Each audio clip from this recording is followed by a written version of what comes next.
네, 정치권은 환경부 블랙리스트를 놓고 오늘도 공방을 이어가고 있습니다. 여당은 합법적인 체크리스트라는 입장인 반면 야당은 국민을 바보로 하느냐며 공세를 펼쳤습니다. 네, 국회 취재기자 연결합니다. 팽재용 기자. 네, 국회입니다.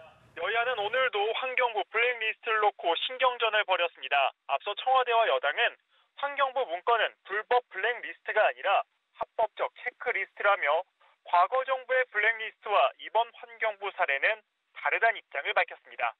이에 대해 한국당은 강하게 반발했습니다. 김병준 비상대책위원장은 국민을 바보로 알아도 유분수지 이런 궤변이 어디 있냐며 앞에 정부가 한 것은 그럼 무엇이냐고 목소리를 높였습니다.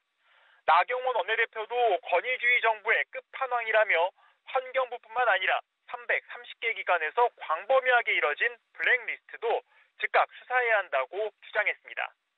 바른미래당도 비판에 가세했는데요. 김관영 원내대표는 환경부 블랙리스트에 대한 민주당의 반응을 보면 문학의 블랙리스트가 터진 후 박근혜 정부의 대응 방식과 닮았다고 꼬집었습니다.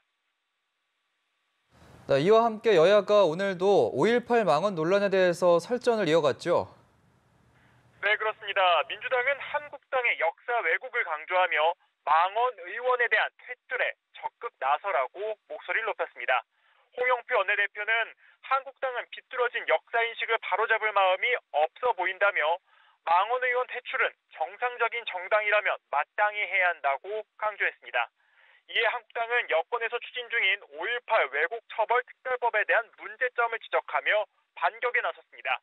나경원 원내대표는 자신의 이념을 반대하는 국민 목소리에 철퇴를 가하겠다는 것이라며 역사적 사실의 기준 잣대도 문제고 사상과 표현의 자유에 대한 명백한 도전이라고 말했습니다. 네, 한국당 전당대회 상황도 알아보죠. 오늘 부산에서 합동연설회가 예정돼 있죠. 네, 오후 2시부터 부산, 울산, 경남, 제주 지역 당원을 대상으로 한 합동연설회가 열립니다. 황교안, 오세훈, 김진태 후보는 전당대회가 일주일도 남지 않은 상황에서 막바지 표심 공략에 나설 것으로 보입니다. 전당대회 막말 논란이 커지는 상황에서 오늘도 연설회장에서 야유와 욕설이 또 문제가 될지 관심이 커지고 있는데요.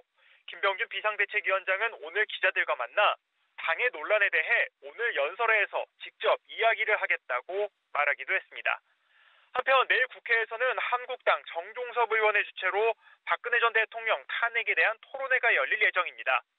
국회가 거짓 선동에 휘둘려 탄핵 소추안에 의결했다는 주제가 토론에 나올 것으로 알려져 5.18 모독 논란 이후 또 다른 문제가 될 것이란 전망이 나오고 있습니다. 지금까지 국회에서 전해드렸습니다.